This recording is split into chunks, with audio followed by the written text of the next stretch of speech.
মার্কিন president Donald Trump এবং ভারতীয় প্রধানমন্ত্রী নরেন্দ্র মোদীর মধ্যে দ্বিপাক্ষিক বৈঠক হয়েছে। বৈঠক শেষে সংক্ষিপ্ত প্রেস ব্রিফিং করেন দুই নেতা। এ সময় বাংলাদেশে গণ অভ্যুত্থানে আওয়ামী লীগ সরকারের পতন এবং এই পট পরিবর্তনে যুক্তরাষ্ট্রের ডিপ স্টেট বা অদৃশ্য শক্তির ভূমিকা আছে কিনা এ বিষয়ে প্রশ্ন করেন এক সাংবাদিক। President, what you would like to say about the Bangladesh issue, because we saw and it is evident that how the deep state of United States was involved in regime change during the Biden administration. Then Mohammed Yunus made Junior Soros also.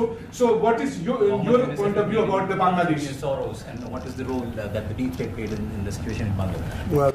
জবাবে মার্কিন president স্পষ্টভাবে জানিয়ে দেন বাংলাদেশের রাজনৈতিক পট পরিবর্তনে মার্কিন deep স্টেটের কোনো ভূমিকা নেই। তিনি বলেন, for our deep state. This is something that the Prime Minister has been working on. বাংলাদেশের বিষয়টি আমি মোদির কাছে ছেড়ে দিতে চাচ্ছি।